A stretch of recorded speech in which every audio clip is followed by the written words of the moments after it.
옛날에 어느 마을에 마늘을 자꾸 훔쳐가는 도둑들이 많았습니다. 여러분, 우리가 아는 것처럼 도둑 중에 제일 나쁜 도둑이 농산물 훔쳐가는 겁니다. 왜냐하면 그 얼마나 농사 짓느라고 힘들었는데 그걸 훔쳐가는 아주 나쁜 도둑놈들이 있잖아요. 이 마늘을 자꾸 누가 훔쳐가가지고 그 마을의 골원님이 법을 정했습니다. 만약에 이제 붙잡히면 세 가지 중에 하나의 벌을 받아야 된다. 첫 번째는 마늘을 100개를 먹든지, 아니면 그게 싫으면 곤장을 매를 50대를 맞든지, 그것도 안 되면 마지막 방법은 금화 1달러를 내야 된다. 그렇게 법을 정했습니다. 근데 얼마 지나고 난 다음에 마늘 도둑이 도둑질하다 걸렸어요. 그래가지고 불러 앉혀놓고 이 세 가지 중에 하나 선택해서 벌을 받으라 그랬습니다. 그러니까 이 도둑이 가만히 생각해 보니까 그래도 제일 할 수 있고 좋은 게 돈을 내려니까 너무 아깝고 매를 맞으려니까 아플 것 같고, 그래서 이 도둑이 어떻게 했는가 하면 마늘을 먹어야 되겠다. 그래도 그게 제일 쉬울 것 같아서 마늘을 먹었습니다. 마늘을 하나 먹고 2개 먹고 3개 먹고 먹을만 했어요. 근데 막 10개 먹고 나니까 막 입술이 막 화끈화끈하고 막 배가 막 뒤틀리고 20알을 먹으니까 막 오바이트가 나고 더 이상 먹을 수가 없어요. 객객거리고 도저히 안 돼. 그래서 다시 이거 취소하고 곤장을 50대 맞겠습니다. 그래서 매를 맞기 시작했습니다. 1대 맞고 2대 맞고 3대 맞고 10대 맞으니까 엉덩이가 막 벌겋게 달아올라가지고 도저히 못 맞겠어요. 한 20대 맞으니까 그냥 살찜이 떨어지고 막 이 엉덩이가 그냥 완전히 만신창이 되는 거예요. 그래서 이것도 도저히 안 되겠다. 그래서 마지막에 결국은 금화를 내고 벌을 받았다는 그런 이야기가 있습니다. 이 바보 같은 사람이 처음부터 냈으면 될 텐데 말이죠. 얼마나 여러분 어리석습니까? 우리 인생이 여러분 가장 중요한 것을 우리가 잊어버리고 살면 이와 같이 되어지는 것이죠. 중요한 줄 알고 열심히 달려갔는데 지나고 보니까 별로 중요하지 않는 것 붙잡고 열심히 달려온 사람들이 많이 있습니다. 우리가 열심히 사업하고 열심히 일해야 되지만 열심히 사업하고 그냥 열심히 일하다가 몸이 좀 안 좋아서 병원에 가봤는데 이게 아주 큰 병이 된 거예요. 그래서 병원비로 다 돈을 갖다 주지 않으면 안 되는 그런 상황도 우리가 경험하게 됩니다. 자녀들을 위해서 세상 공부가 최고인 줄 알고 자녀 교육에 올인하고 자녀를 온갖 좋은 학원에 다 보내서 공부를 시켰는데 어느 순간에 보니까 이 자녀가 제대로 자녀의 역할을 사회적인 어떤 사회의 사람으로 살지 못하는 그런 모습들을 우리가 보고 얼마나 후회하는지 모릅니다. 사랑하는 성도 여러분, 이 세상에서 가장 중요한 것이 무엇입니까? 이 세상을 사는데 가장 중요한 것, 그것을 우리는 붙잡아야 되지 않겠습니까? 가장 중요한 것, 정말로 우리가 사는데 가장 우리를 행복하게 할 수 있는 것, 그것이 뭘까? 그것은 우주 만물을 창조하신 하나님을 나의 아버지로 모시고 그 하나님 아버지를 믿고 살아가는 삶이라고 생각합니다. 여러분, 우리가 지금도 오늘도 이 자리에 왔지만 여러분 다 믿음이 있어서 오신 것입니다. 자동차를 운전하고 온 사람들은 신호등을 다 믿었어요. 빨간불이 켜지면 멈춰야 되고 파란불이 켜지면 가야 된다. 이런 믿음을 가지고 그렇게 운전해서 온 것이죠. 믿음이 없으면 살 수가 없습니다. 그런데 가장 중요한 것은 하나님을 나의 아버지로 믿는 믿음이 우리에게 있어야 되는 것이죠. 이 믿음은 어떻게 출발합니까? 예수 그리스도를 나의 구주로 영접하고 그 예수님이 나를 위해서 십자가에서 죽으시고 3일 만에 부활하셨다는 사실을 믿고, 그리고 다시 오실 예수님을 내 마음속에 모시면 하나님의 자녀가 되는 사람이 되는 것이죠. 그리고 그 하나님이 나의 아버지라고 믿고 살아가는 삶이 믿음의 삶인 것입니다. 여러분, 믿음이 있는 사람과 믿음이 없는 사람은 이게 너무나 차이가 나는 것이죠. 믿을 구석이 있는 사람은요, 편안하게 살아갈 수가 있습니다. 자기 아버지가 정말로 갑부이고 도와줄 수 있는 배경이 있는, 뒤에 배경이 있는 사람은 편안하게 살아갈 수가 있어요. 지금 아무리 우리의 상황이, 내 상황이 어렵고 곤두박질 치더라도 도와줄 수 있는 사람이 있고 뒷배경이 있는 사람은 편안하게 살아갈 수 있게 되는 것입니다. 여러분, 우리를 향해서 세상의 사람들이 믿는 사람들이라고 말하지 않습니까? 여러분, 우리는 하나님을 믿는 사람들입니다. 정말로 믿는 사람답게 말해야 되고, 믿는 사람답게 살아야 되고, 믿는 사람답게 행동을 해야 되는 것이죠. 믿는 사람은 어떤 사람이겠습니까? 지금 내가 아무리 어려운 일이 있어도 우주 만물을 창조하시고 주관하시고 다스리는 분이 나의 아버지라는 사실을 믿으면 그 어려움 때문에 낙심하거나 절망하거나 불평하거나 좌절하지 않는, 하나님이 나를 도와주신다고 하는 그런 믿음으로 살아갈 수 있는 것이죠. 여러분, 하나님을 믿습니까? 하나님을 믿습니까? 어떤 사람이 그랬대요. 선교사님 얘기인데, 선교사님이 어릴 때 자기 어머니가 아주 믿음 좋은 집사님이었대요. 권사님이었대요. 그런데 아버지가 일찍 돌아가시고 난 다음에 이 집사님은, 어머니는 늘 아들에게 나는 너 믿고 산다, 너 믿고 산다. 아침에 새벽기도 갔다 와가지고도 얘야, 나는 너 하나 보고 사니까 네가 잘 살아야 된다. 나는 너를 믿고 산다. 그런 이야기를 늘 하는 거예요. 그러니까 이 아이가 얼마나 부담스럽겠어요. 아니, 아침에 하나님 앞에 기도하고 하나님 믿고 산다는 엄마가 말이죠, 집에만 오면 나는 너 믿고 산다, 너 믿고 산다. 자기가 생각해 볼 때 자기는 믿을 대상이 아닌데, 자기 어머니를 나는 책임질 수 없는데, 이모도 가끔 오면 얘야, 너네 엄마가 저렇게 고생하고 너 하나 보고 살지 않냐, 네가 바로 살아야 된다, 다 그러는 거예요. 그래가지고 이 아들이 그랬다죠. 나는 믿을 대상이 못 되잖아. 그래서 믿을 대상이 못 된다는 것을 어머니에게 증명을 해줘야 되겠다. 그래서 그때부터 나가서 막 방탕의 생활을 했다는 거다. 온갖 나쁜 짓을 다 하고 돌아다녀. 그러다 나중에 이제 돌아와서 선교사가 됐다는 겁니다.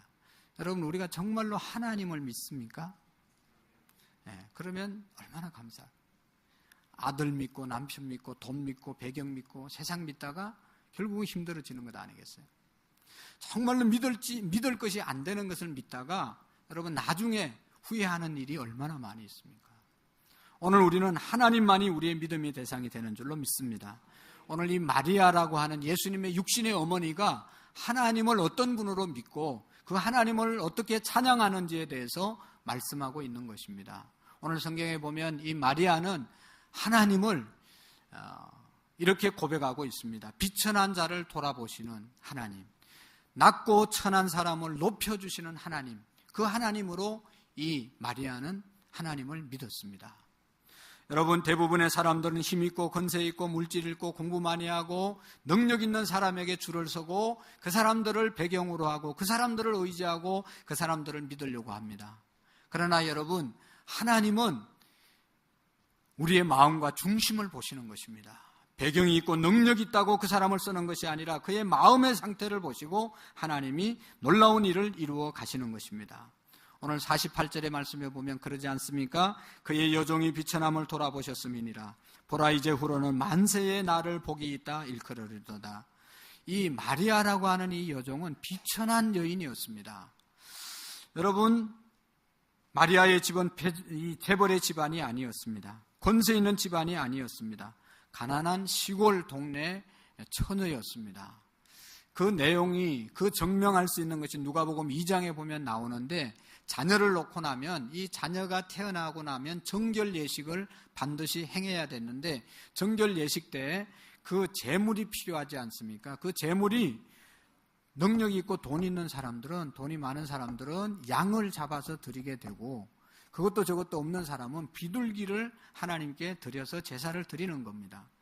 그런데 이 마리아는 양도 없고 소도 없고 염소도 없었기 때문에 작은 비둘기 한 쌍을 하나님께 드렸다. 누가복음 2장 22절에 말씀하고 있습니다. 이 마리아의 가정은 삶의 여유가 없고 어려운 처지에 있었던 사람입니다. 그러나 이 마리아는 누구보다도 하나님을 사랑했습니다.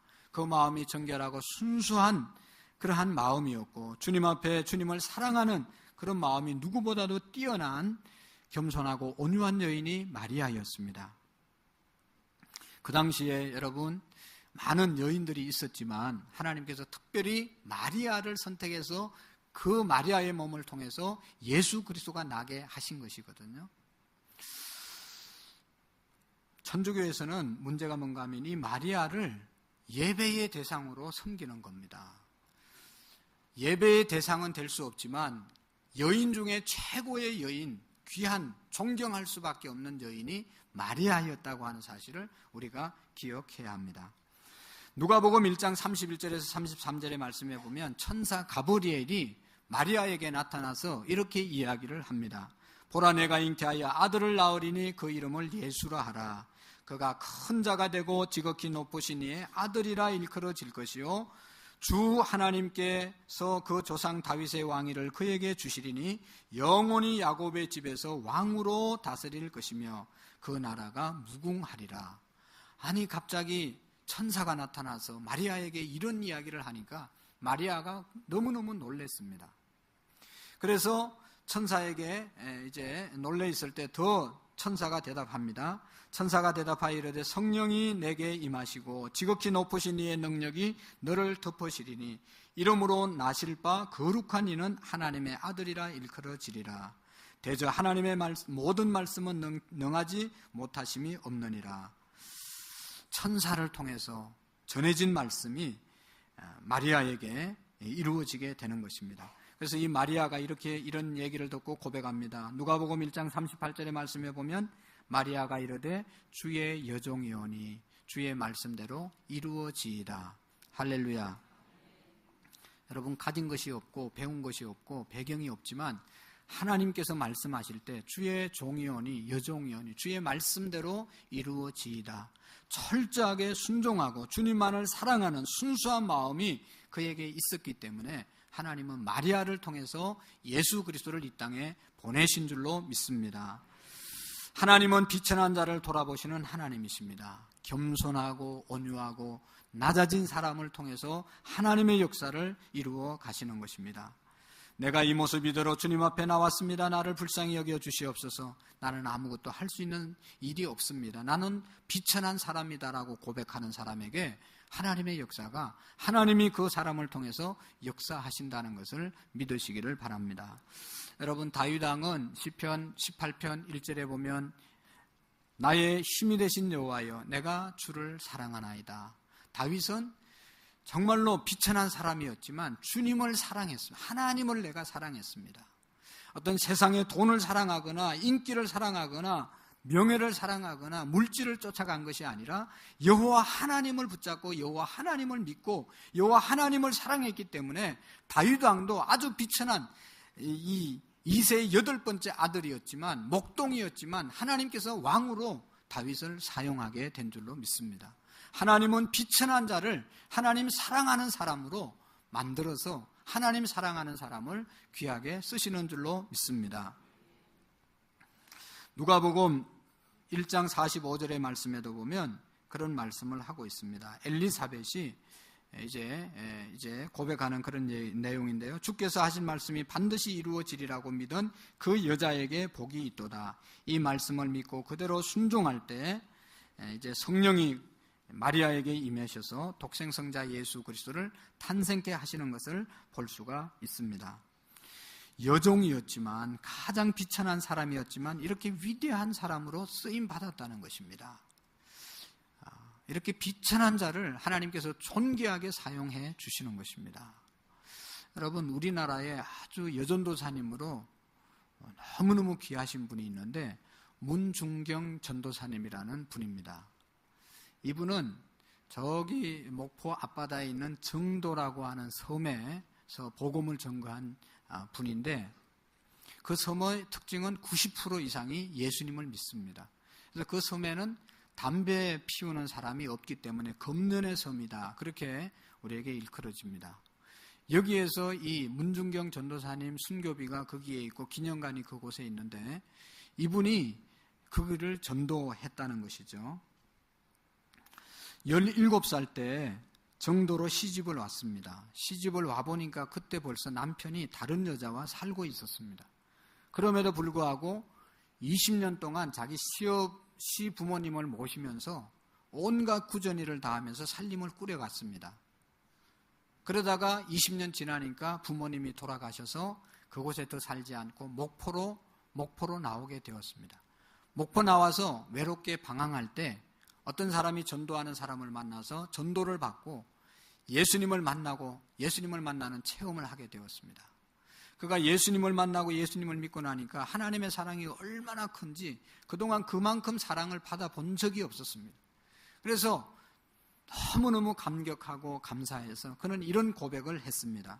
이제 죽어도 여한이 없지만 내가 받은 예수님의 사랑을 다른 사람에게 전해야 하겠습니다.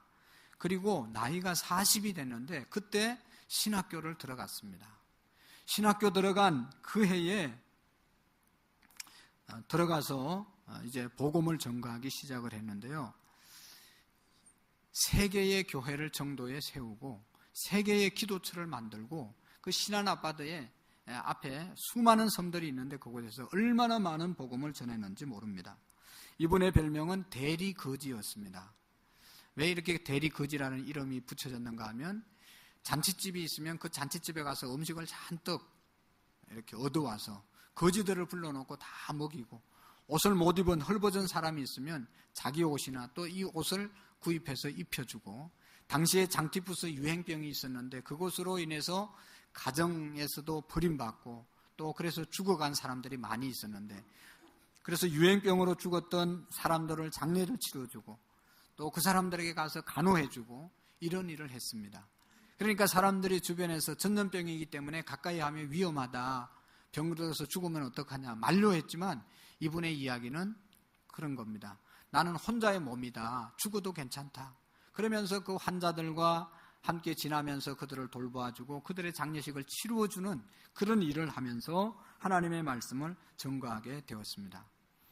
전도하는 방법도 특이했는데요. 마을 입구에 가가지고 언덕에 올라가서 찬양을 했다는 겁니다. 당시에 뭐 텔레비도 없고 라디오도 없고 재미라는 오락도 없고 그러니까 어떤 사람이 와서 노래를 잘 부르니까 동네 사람들이 구경 나온다는 겁니다. 나오면 찬송가를 불러가지고 찬송가 한절 한절에 대한 가사를 설명하면서 복음을 전하게 되었다는 것입니다. 그래서 1931년도부터 6년 동안 이제 그가 신학교를 다니면서 복음을 전거했는데 그렇게 많은 교회를 세우고 하나님의 역사를 이루어 가게 되었습니다. 1년에 이 여전도사님이 그때 당시 고무신을 9켤레를 이렇게 떨쳐가면서 온 섬을 다니면서 복음을 전거하게 되었다는 것입니다. 그분의 영향 아래서 자란 우리 한국교회의 거목들이 많이 있습니다. 오래전에 소천하신 한국대학생 선교회 김중권 목사님도 이분의 영향을 받았고 지금도 활동하고 계시는 한국치유상담학교 정태기 교수도 이분의 영향을 받은 사람이고 성결교회 이만신 목사님이라고 하는 아주 귀한 목사님이 계시는데 그분도 이분의 영향을 받고 기업인들, 정치인들 100여 명이 이 사람의 영향을 받았다는 것입니다. 한 여인이 이렇게 하나님 앞에 귀하게 쓰임받는 사람이 되었습니다. 그분의 영향으로 지금 섬은 90% 이상이 예수님을 믿게 되었고 신안군 전체에 14개 면이 있는데 그중에 104개의 섬이 있다고 합니다. 그중에 약 1004개의 섬이 있는데 약 100개의 섬에 교회가 세워지게 되었고 복음을 전거하는 일에 쓰임받게 되었습니다. 여러분 비천한 자를 사용해서 위대한 일을 이루시는 하나님의 역사임을 믿으시기를 바랍니다. 오늘도 우리가 어떤 환경에 있든지 낮고 천한 환경에 있더라도 우리가 믿는 하나님은 그들을 사용하셔서 부끄러운 자를 여러분 부한 자를 부끄럽게 한다고 말씀하고 있지 않습니까? 두 번째로 이 마리아가 찬양하는 하나님 믿는 하나님은 준비된 자를 통해서 하나님의 역사를 이루어 가시는 분이라는 것입니다. 하나님은 아무하고나 함께 일하지 않습니다. 준비된 사람과 함께 일하십니다. 믿음의 사람, 겸손한 사람, 온유한 사람을 통해서 하나님의 역사가 이루어지는 것입니다. 오늘 49절의 말씀에도 보면 능하신 이가 큰 일을 행하셨으니 그 이름이 거룩하여지며 라고 마리아는 고백합니다. 내가 주님이 내게 큰 일을 행하셨다. 마리아는 준비된 여인이었습니다. 예수님께서 하나님께서 언제 부르셔서 일을 맡기셔도 나는 주님의 말씀에 순종하겠습니다. 주님의 뜻이 나를 사용해 주시옵소서 라고 고백하고 기다리고 있던 사람이 바로 마리아이었다는 사실입니다. 모세가 바로 왕궁에서 40년 살면서 바로 왕궁의 모든 학문을 익히고 무술을 배우고 지도자가 되는 과정을 거쳤습니다. 그래서 40세가 되었을 때 자신이 있었습니다. 내가 우리의 백성들을 구출하리라. 그렇게 뛰어나왔지만 하나님께서는 아직도 볼 때 너는 준비되지 않았다. 그래서 모세를 쓰지 않고 다시 모세를 광야에서 40년 동안 훈련시키고 난 다음에 80세에 준비되었을 때 하나님이 모세를 사용하신 것이죠. 모세가 하나님 앞에 80세에 부름받을 때 어떻게 했습니까? 40세 때는 내가 하겠습니다. 자기의 그 혈기왕성한 것으로 나가서 하나님의 일을 하려고 했지만 하나님이 보실 때 아직도 준비가 덜 돼서 그때는 받지 아니하시고 80이 되어서 내 나이가 지금 80이라 아무 일도 할 수 없습니다 라고 겸손해지고 낮아졌을 때, 비천해졌을 때, 목동이 되었을 때 하나님은 모세를 사용하셔서 120년 동안 하나님의 사람들을 인도하게 하신 줄로 믿습니다. 그런 겁니다. 우리가 낮아지고 준비된 사람 되어 있을 때 하나님께서는 우리를 사용하시는 줄로 믿습니다. 이스라엘의 초대왕 사울왕이 겸손할 때 초대왕으로 세움을 입었습니다. 그러나 자기가 왕이 되고 전쟁에 이기다 보니까 승리를 많이 하다 보니까 교만이 들어가서 제사장 외에는 할 수 없는 제사를 집도하다가 결국은 하나님 앞에 온 가족이 버림받았던 것을 우리가 보게 되는 것입니다. 날마다 우리는 하나님 앞에 기도해야 될 줄로 압니다. 하나님, 내 초심을 잃지 않게 하시고 하나님이 주신 사명 겸손하게 감당할 수 있도록 은혜를 달라고 기도할 수 있기를 원합니다. 시편 127편 1절에 보면 여호와께서 집을 세우지 아니하시면 수고하는 자의 수고가 헛되고 여호와께서 성을 지켜주지 않으면 파수꾼들이 경비원들이 깨어있음이 헛되다고 말씀하고 있습니다. 무슨 말씀입니까? 우리가 가정을 위해서 아침부터 저녁까지 노력하고 우리가 성을 지키기 위해서, 나라를 지키기 위해서 군인들이 밤새껏 보초를 서지만 우리 하나님께서 궁극적으로 지켜주지 않으면 나라와 가정, 우리 개인이 설 수가 없다는 것입니다. 하나님이 지켜주셔야 설 수가 있는 것입니다. 하나님만을 절대적으로 의지하며 나가는 저와 여러분들이 될 수 있기를 원합니다.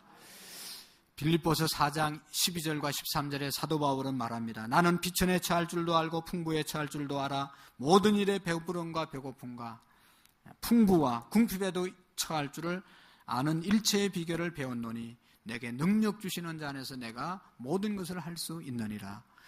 내가 할 수 있는 것이 아니라 내게 능력을 주셔야 모든 일을 할 수 있게 된다는 것입니다. 여러분, 우리가 한 1년 동안도 또 우리가 지금까지 하나님의 일을 함께 감당했는데 내가 한 것이 아니라 주님이 능력 주시고 주님이 내게 직분을 주시고 주님이 내게 감당할 수 있는 은혜를 주셨기 때문에 감당하게 되었습니다. 하나님께만 영광을 돌립니다 하는 그런 고백이 우리에게 있기를 원합니다. 겸손하게 준비된 자를 하나님이 쓰시는 겁니다. 문중경 전도사님, 여전사님에 비해서 또 우리 한국교회에 정말로 마부에서부터 머슴살이 하다가 목사가 되어서 보통 목사가 아니라 우리나라 역사상 총회장을 3번이나 지난 역사상에 한 분밖에 없는 그런 목사님이 계십니다. 이자익이라는 그러한 목사님인데 이분은 저기 경남 남해섬에서 태어났습니다. 어릴 때 부모님을 잃고 고아가 되어서 17살 때 고향을 떠나서 타향살이 하면서 방황했습니다. 그러다가 저 전북 김제로 와서 김제에서 아주 부자를 만나게 되는데 조덕삼이라고 하는 사람의 집에서 머슴살이를 시작합니다. 그러다가 참 성실하게 일을 해서 주인에게 인정을 받고, 그런데 그곳을 지나가던 선교사님이 복음을 전거해서 조덕삼 주인도 예수님을 믿고 종인 이자익이라는 사람도 예수님을 믿게 되었습니다. 얼마나 모범적으로 신앙생활을 했는지 그 이제 전북 김제의 금산이라고 하는 금산교회를 짓게 되었습니다. 조덕삼이라는 사람이 주인이고 그 지역에서 돈이 제일 많은 사람이라 거의 다 건축비를 그분이 내고 교회를 완성했습니다. 교회가 부흥하고 이제 교회를 조직해야 돼서 장로를 뽑았는데 장로 투표를 했습니다.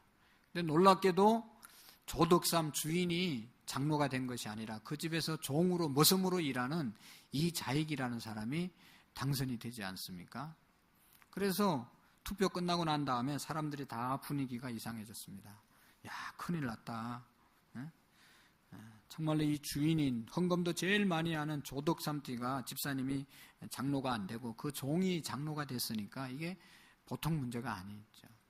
그래서 사람들이 불안해하고 있을 때 조덕삼 집사님이 일어나서 그런 이야기를 했습니다. 얼마나 믿음이 좋은지 이런 고백을 했다는 겁니다. 우리 금산교회 교인들은 참 훌륭한 일을 해냈습니다. 저희 집에 일하고 있는 이자익 영수는 저보다 신앙의 열의가 대단합니다. 잘 선택했습니다. 감사합니다. 인사를 하고 이 이자익이라고 하는 자기 집에서 일하는 종이 장로가 되고 교회만 오면 장로님하고 깍듯이 섬기고 대접을 했다는 것 아니겠습니까? 나중에 여러분 이게 쉬운 일이 아니잖아요. 나중에 이자익 목사님을 이자익 자기 집의 종을 그냥 이 사람은 그냥 여기에서 머슴살이만 하고 인생을 끝날 사람이 아니다. 너무 바르고 총명해서 평양에 보내서 평양에 유학을 보내서 신학을 하게 하고 목사가 되고 난 다음에 다시 자기 교회 금산교회 초청을 해서 담임 목사로 모시게 됩니다. 이 자익이라는 사람도 참 성실하게 열심히 이렇게 하는 그런 목사님이었지만 또 조덕삼 이 집사님도 나중에 장로가 되어서 그 교회를 잘 섬겼는데 얼마나 훌륭합니까? 여러분 이 이자익이라는 분이 목사님이 총회장을 3번 지냈다고 그랬죠. 그리고 그 지역에 교회를 20여 교회를 개척했다는 겁니다. 그리고 큰 교회에서 청빙이 와도 나는 시골 교회, 어려운 교회에서 목회를 해야 된다. 그러면서 가지 않았습니다. 그리고 그 당시에 초대 부통령이었던 부대통령이 이제 정치의 장관 자리를 맡아달라고 부탁을 했는데도 저는 평생 주의 종의 길을 가겠습니다 하고 장관직을 제의를 이른 지하에 거절한 목사님이십니다. 얼마나 마부의 생활에서 머슴 생활에서 훌륭한 하나님의 사람으로 쓰임받게 된 것입니다. 대전신학교에 가면 대전신학대학에 가면 이자익 기념관이 있는데 거기에 이분의 평가를 이렇게 기록해 놓았습니다. 그는 가난과 고아와 마부라는 인생의 밑바닥에서 시작해서 목사로 최고의 영예와 영광을 누렸음에도 불구하고 교만이나 권력이나 명예에 대한 집착이 없는 순수한 마음으로 하나님의 교회를 섬겼던 한국교회의 큰 바위 얼굴입니다. 그렇게 기록되어져 있습니다. 요즘도 우리가 이제 국내 성지순례를 하는 과정 속에서 이 금산교회와 아까 얘기했던 정도, 중동리교회 이런 데 가면 문중경 전도사님, 또 아까 이자익 목사님 이런 사람들의 행적과 신앙의 흔적이 그대로 남아 있습니다. 이렇게 훌륭한 사람들이 우리 한국교회에 있었기 때문에 오늘 우리 교회들이 세워진 줄로 믿습니다. 중요한 것은 마부의 자리에서, 모섬의 자리에서 방황하는 그런 아주 미천한 자리에 있었지만 여러분 하나님 앞에 하나님 보시기에 정말로 깨끗하고 겸손하고 온유한 마음을 가졌기 때문에 이렇게 귀하게 위대하게 쓰임받은 것 아니겠습니까? 오늘 우리의 삶도 맡은 자에게 구할 것은 충성이라고 하는 말씀이 마음속에 새겨지기를 원합니다. 적당하게 일하지 말고 게으르게 일하지 말고 최선을 다해서 어떤 일이든지 감당할 수 있는 저와 여러분들이 될 수 있기를 바랍니다. 누가복음 16장 10절에 보면 지극히 작은 것에 충성한 자는 큰 것에도 충성되고 지극히 작은 일에 불의한 자는 큰 것에도 불의하느니라. 주님이 우리를 택하여 부르실 때는 늘 주님 제가 여기 있습니다. 내가 준비된 자로 하나님 앞에 준비하고 있을 때 하나님께서 우리를 들어 사용하실 줄로 믿습니다. 그리고 마지막으로 이 마리아가 하나님을 찬양한 내용은 어려운 문제를 해결해 주시는 하나님, 나의 모든 문제를 해결해 주시는 하나님으로 마리아는 믿고 찬양을 했습니다. 준비된 사람을 쓰시는 하나님일 뿐만 아니라 우리 인생의 문제를 해결자 되시는 분이라고 그는 믿고 힘들고 어렵고 괴로운 일들이 있을 때 하나님 아버지께 모든 것을 고백하고 나아갔던 것입니다. 여러분 51절의 말씀에 보면 그의 팔로 힘을 보이사 마음의 생각이 교만한 자를 흩으시고 권세 있는 자를 그 위에 내리치셨으며 비천한 자를 높이셨고 줄이는 자를 좋은 곳으로 배불리셨으며 부자는 빈손으로 보내셨도다. 할렐루야. 낮은 자를 높여주시고 스스로 높다고 생각하는 사람을 하나님이 치신다고 말씀하고 있는 것이죠. 우리가 믿고 우리가 의지하는 그 하나님은 사랑이 풍성한 하나님이십니다. 때문에 우리의 문제를 해결해 주시기에 외면하지 않는 분이십니다. 요한일서 4장 16절에 보면 우리 하나님이 우리를 사랑하시는 사랑은 우리가 알고 믿었노니 하나님은 사랑이시라. 사랑 안에 거하시는 자는 하나님 안에 거하고 하나님도 그 안에 거하시느니라. 무엇보다도 힘없고 연약하고 비천한 사람을 높여주시고 인도해 주시는 분이 우리 하나님이심을 믿으시기를 바랍니다. 오늘 51절, 54절에 계속 우리 하나님은 긍휼의 하나님이라고 말씀하고 있습니다. 불쌍히 여겨주시고 불쌍한 자를 도와주시는 분이 하나님이십니다. 여러분, 우리는 불쌍한 사람 만나면 어떻게 하다 이렇게 어려워졌어요. 사업하다 힘들어진 분이 있으면 참 힘들겠어요. 그 이상은 우리가 어떻게 말해줄 수 없지만 우리 하나님께서는 정말로 힘들고 지쳐있는 영혼들을 찾아가 주시고 그분들이 나와 엎드릴 때 보듬어 주시고 우리에게 새로운 힘과 용기를 주시는 분이 하나님이심을 믿으시기를 바랍니다. 시편 103편 13절의 말씀에 보시면 아버지가 자식을 긍휼히 여긴같이 여호와께서 자기를 경외하는 자를 긍휼히 여기시리라고 말씀하고 있습니다. 사람은 너나 할 것 없이 한없이 외로울 때가 있습니다. 한없이 힘들 때가 있습니다. 한없이 약해질 때가 있습니다. 한없이 비참해질 때가 있습니다. 그럴 때마다 우리 하나님께서는 우리를 높여주시고 친구가 되어주시고 우리를 안아주시는 분이, 문제를 해결해 주시는 분이 하나님이심을 믿으시기를 바랍니다. 예수님이 이 땅에 오신 목적이 뭐라고 말씀하고 있습니까? 누가복음 4장 19절의 말씀에 보시면 주의 성령이 내게 임하셨으니 이는 가난한 자에게 복음을 전하게 하시려고 내게 기름을 부어서 나를 보내사 포로된 자에게 자유를, 눈먼 자에게 다시 보게 함을, 눌린 자를 자유케 하고 주의 은혜의 해를 전하게 하려 하심이라 말씀하고 있습니다. 눌리고 억압된 백성들에게 자유를 주시고 앞을 보지 못하는 영안이 갖춰져 있는 사람들에게 볼 수 있는 길을 열어주시기 위해서 예수님이 오신 것입니다. 예수님은 참 좋으신 분이십니다. 시편 33편 9절 10절에 보면 너희 성도들아 여호와를 경외하라. 그를 경외하는 자에게 부족함이 없으리로다. 젊은 사자는 궁핍하여 줄일지라도 여호와를 찾는 자는 모든 좋은 곳에 부족함이 없으리로다. 할렐루야. 젊은 사자도, 힘 있는 사자도 굶주릴 때가 있지만 여호와를 우리가 사랑하고 하나님을 기뻐하시면 하나님께서 우리에게 풍족하게 채워주시는, 모든 문제를 해결해 주시는 하나님이심을 믿으시기를 바랍니다. 로마서에 보면 우리 하나님께서는 아들까지 우리에게 내어주시니까 무엇이 아까워서 하나님의 백성들에게 구하는 것을 주시지 않겠느냐 말씀하고 있습니다.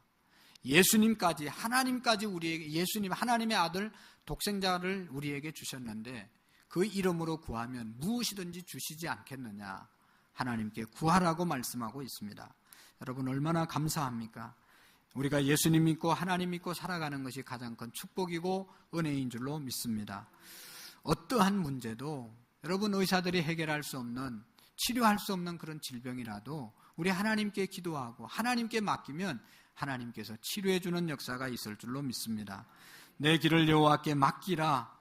그를 의지하면 그가 이루시고 내 의의 빛같이 나타나시면 내 공의의 정오같이 비치리로다 말씀하고 있습니다.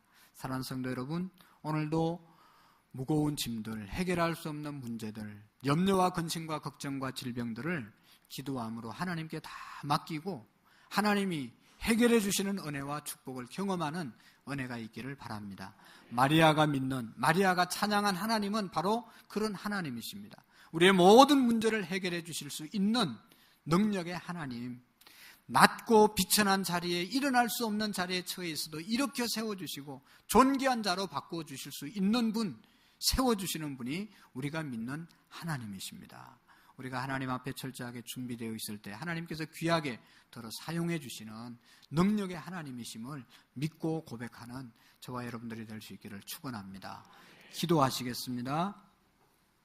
하나님 아버지 감사합니다.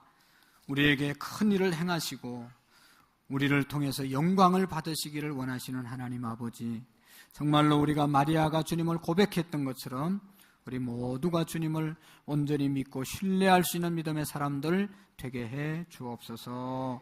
예수님의 이름으로 감사하며 기도하옵나이다. 아멘. 이 시간에는 우리 제자대학